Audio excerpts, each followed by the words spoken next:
Hey everybody, welcome back to second day of Breakfast with Bob, Day 2 of Challenge Roth. My name is Bob Babbitt, brought to you by HOKA, Fly Human Fly, Master Spas, deboer wetsuits, Outrigger, Kona Resort and Spa, stay longer, save more, and our Challenged Athletes Foundation, our next guest. We haven't chatted in a while, Mr. Nick Chase. How you doing, bud? Great to be here, obviously. Always a pleasure. Couldn't miss an opportunity to hang out with you and chat whatever we're going to end up chatting about. Well, first I want to start with St. George.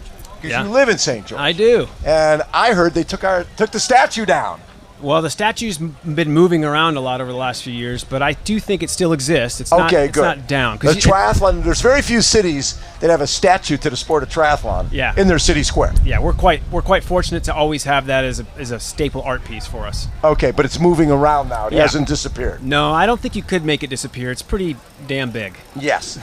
So triathlon has been in St. George since, 2010? Something like that? Yeah, I think it was about 15 or 20 years, something like that. It's been a long run. It's been a long run. Started as a full, became a 70.3. Then it was a world championship for both 70.3 and the full. For like 3 or 4 years, we had world championships, two races a year. Yes. It was amazing. It was amazing. So do you feel that there was, because obviously these events impact a lot of people. I remember when we first created Ironman California, Lou Friedland, president of Ironman, were meeting with the Camp Pendleton and saying, I don't understand why you want us. We're a pain in the ass. Yeah. We're going to block off your roads. People can't get to church. And they were like, we want to be good neighbors to Oceanside and San Clemente. And obviously there's business that comes from it, but it's a huge impact on this community. Yes, there's a lot of stories, a lot of rumors. I've been working with city council members, and I've gotten, I think, a little bit more straight to the facts. And ultimately it comes down to money, as everything does. Everything does. And so this event has a large economic impact, positive and negative, for St. George. And St. George has grown exponentially over these last 3 or 4 years, to the point to where you wouldn't recognize it if you stepped foot 4 years ago to today.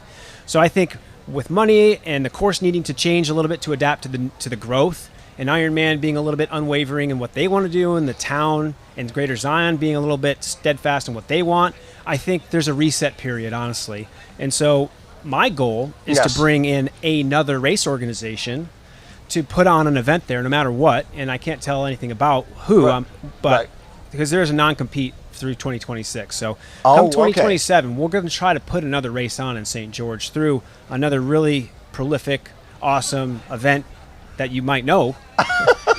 So if I can get them to come in and put a race on and get everyone to agree, we might have to change a few things, but we want to keep Snow Canyon. We want to keep, it still be a point-to-point because of reservoirs, but my hopes is to always keep that going. It's my community. I care a lot about it, and I don't want to see this life-changing event at any ownership level go away.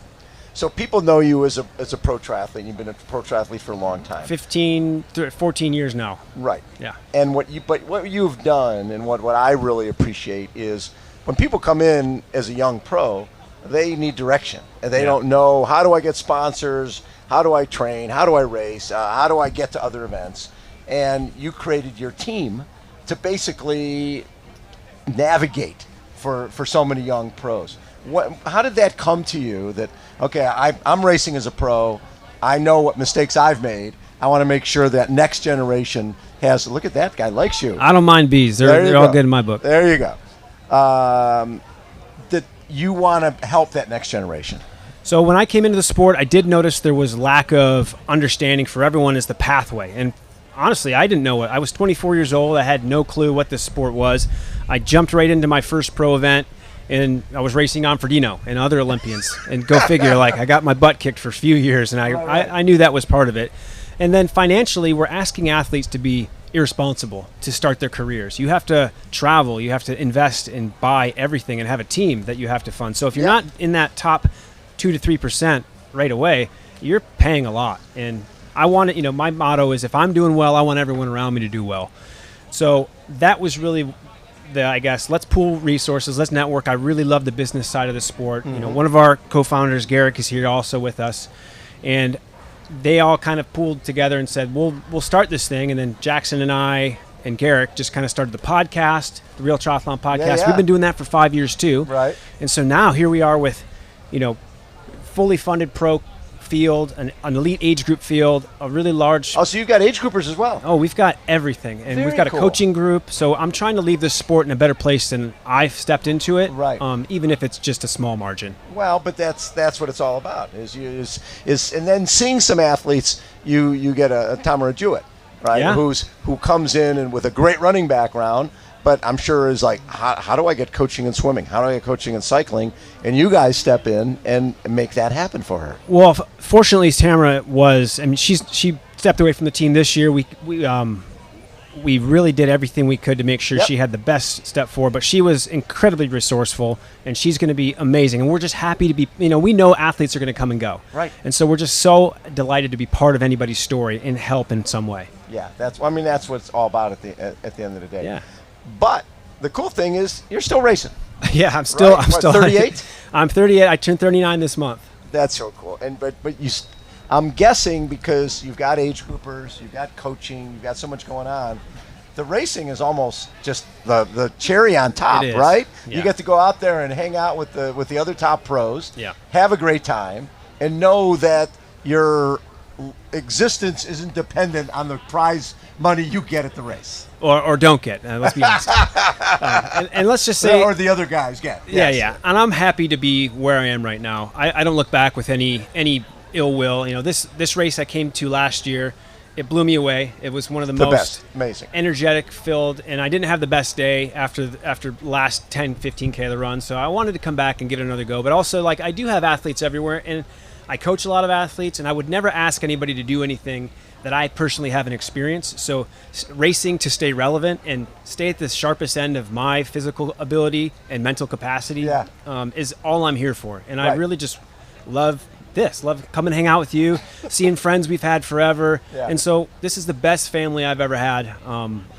Don't tell my family I said that, but I really love everything about this. So in the U.S., we're going through a tough period with the sport of triathlon right now. We've got going back to 2011, 2012, we had close to 600,000 finishers of triathlons, and this year it's basically half of that. Yeah. That's 300,000 or so. A lot of events have gone away. We need that. We need the welcome mat events. We need people. We need age groupers to feel welcome. We need So they come- grassroots programs. We need grassroots. The welcome mat, the sprints, the Olympics. The tough part is if you're Ironman, the city is paying you to be there. They're giving you benefits of helping with police, helping with Volunteers, fire, everything. all that stuff. Your local race, the Sprint and Olympic, that's not filling up hotels, is paying for everything. Yep. So a lot of those guys go away. Yep. How do we solve that? Well, you've been doing that in terms of marketing that, we need more of that grassroots. I've heard you say that for years. And I think what it has to do with is if you are a personality in your local community, and I will show up to some of these local events just to support and show gratuity. Right. Because it's a labor of love. No one's walking away rubbing dimes and getting dollars out of it. They're just breaking even. Yes. So I think what it takes is starting some stuff that hasn't been done yet, whether it's gravel triathlons or 3-day weekends. I think athletes are less enticed by the race anymore, more just the lifestyle It's and experiences. Community. Yeah, and so if we build more of those to bring people in and make it less of a financial and intimidation factor barrier, then we're doing good. Especially if we just created swim programs, we would solve a lot of problems. Absolutely. Swimming No. is the number one barrier. It's the number one barrier, and that's why you've probably heard me rant on this forever, that the pool triathlon with the pool swim We have one in St. George. It's amazing. Isn't it the best? And it sells out every year. It's amazing. I've never seen these people in the community, and then they're out there with mountain bikes, and it is the best thing I've ever seen. Yeah, they start out with a 5K run, Yep. and then it's a 10 or 12 mile bike, which you can do on a bike that hasn't seen the light of day since Clinton was president, right? Yep. It doesn't matter. And then you do a swim where the lane lines are pulled up, and you swim 150 yards, Yep. and during that swim, nobody's hitting in your head. Nope. No, you're not blinded by the glare. Yeah. Right. You're not dealing with big gray things with fins on them. Yeah. All the negatives that happen in our sport are in the frickin' swim. Yep. And by putting people in a pool with warm water and lane lines and lifeguards, they finish the race and go, "Oh, I'm a triathlete." You are. Right? They just finished it. It doesn't matter if Nick has raced around the world as a triathlete. That person who just finished that pool triathlon It's like, hey, Nick, you and I, Yeah, we share the we're brothers. same language after that. Exactly. They're part of the family. Yep. It's getting more of those type of events happening. Like you said, it sells out. It does. We've got a whole group in Southern California of those events Yep. that sell out. Pasadena. And the thing is, if there's a community pool, there's a community. Yeah. Everyone's already there doing something. Water Exactly. aerobics, taking their kids, and we might as well pool everyone together and give them a small challenge and have some fun. That's it. So obviously, you like me, you're a lifer. You'll be doing this. Well, I hope I will always have some level of endurance capacity in Yes. my body and mind. Yes. Whether I compete at this level for a but couple more years. You'll be an age grouper. You'll be doing this stuff right. I was actually thinking the other day, I was like, I need to approach Ironman with like a pro retirement program. So selfishly, when I retire, I can say, well, can you just give us like 1 or 2 entries a year to just go represent and be one of the old timers coming out again? But they used to have a elite age group wave. Yeah. Where it didn't matter how old you were. So I was a pro, and I want to race in the elite age group. So eventually, I mean, I've given a lot of my life to supporting Ironman events. No question. So, I mean, this is the least and they the could sport do. of triathlon. Oh, come on, little something, Least, throw a bone. Help us At least out. Help us out. keep racing. What I love is look at all the freaking sponsors you have. Yeah, I work hard. You do work hard Yeah. because you want to make sure everybody's happy, Yeah. and you're providing touch points. Yeah. So, coaching, those guys get connected today. Yeah. They get connected on the podcast. If you're involved with races, your guys always represent so well. Yeah. Do you do some media training with your athletes? We try. I mean, it's also very tough for some athletes to speak on camera. Right. And so I think over time that gets better. When we do our race vlogs, I put everybody on camera and I try to do all the editing to where it's makes everybody look really good. Right. But I think that is the biggest part because nobody's really covering these races on a large scale. So the only way we can get our voice and name out there is through social aspects of it. Yep. So we live on social media as pro athletes and as athletes who love the sport. So I think that's really the next, like, where is that going to go? Is it going to still grow? Are we going to have these individual platforms? Is Outside TV or some of these other television streaming platforms going to make it a home for us? Or is it always going to be on our shoulders? Because we need some help. Yeah, the issue is back in the day, Outside Magazine once a year would do a triathlon cover, right? Men's Health, Men's Journal, maybe once a year. And then we had Triathlete Magazine, we had Competitor Magazine. Lava. You had all sorts of different ways to reach people. And like on Competitor, we covered running, triathlon, cycling, mountain biking. We probably did 4 or 5 triathlon-related covers a year. Yeah. That's gone. Well, the website Competitor, I would check that when I was first starting for Yeah. every nutrition, Yes. every fact that I could. You guys were the go-to for all the news I Thank you. needed. Yeah, I loved it. Yeah, and that led to Competitor Radio, Yeah. and then that was the whole mentality behind Competitor Radio. Is now we're on a radio station that covers baseball, football, basketball, and somebody's listening, and all of a sudden they hear Dave Scott, Mark Allen, Paul Newby Frazier, and go, "Well, they're on sports radio; they must be important." Yeah. And that, I think, led to more awareness for the sport. But my concern, like yours, is with all that stuff, with that type of media being gone, we can talk to the choir all day long, but we need to get mainstream folks to know the sport. Every athlete, and that's something else we're against, and that's why this team is existing, in my opinion, to help provide a voice for the athletes who otherwise can't make enough noise on their own. Right. But if we collectively can tell a great story, link it together, show different perspectives, backgrounds, then we're doing our job. We're connecting with people who would otherwise never have been part of this. Well, and that's from our perspective. What I love is coming to these events and meeting people, like in 2019 meeting a Sam Long, or in 2016, Lucy Charles Barkley, or Daniela Reef coming to her first Ironman and asking, does a run come by here? This Elite We Drive thing? Do they run here? Yeah, they do.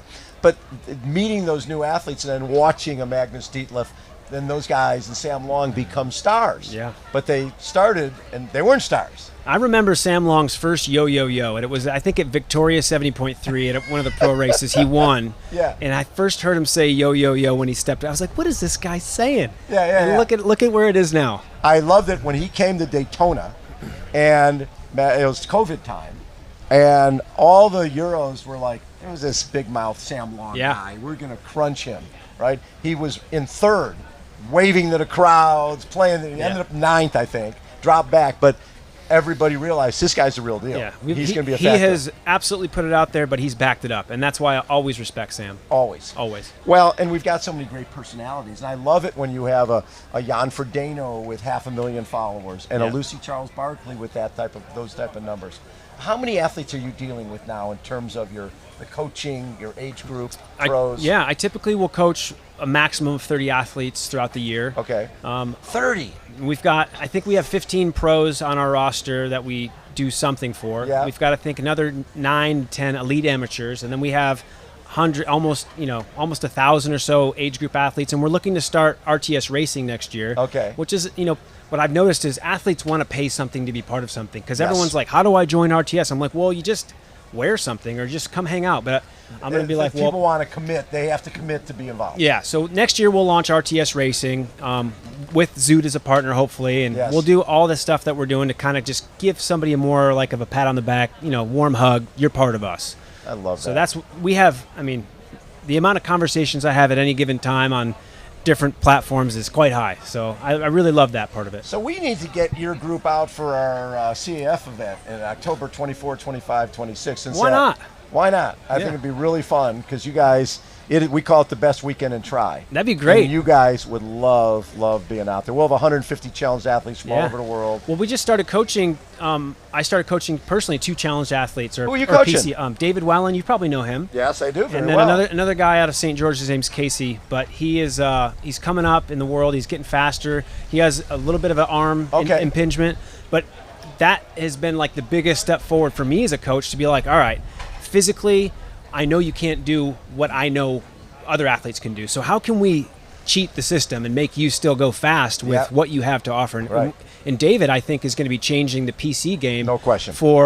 Based on a couple meetings I know he's had recently with Ironman. So kudos. He's living his story, and he's going to make something out of it. I love it. I love it. Appreciate everything you're doing. You too, for the man. Sport, You've paved a lot of this path for all of us to. I mean, in your show and everything you do for the sport as a challenged athlete and for news. So you're a legend. You always will be. Oh, thank you, buddy. Nick Chase has been our guest. Everybody, again, Breakfast with Bob from beautiful Challenge Roth. Hold on, we'll be right back.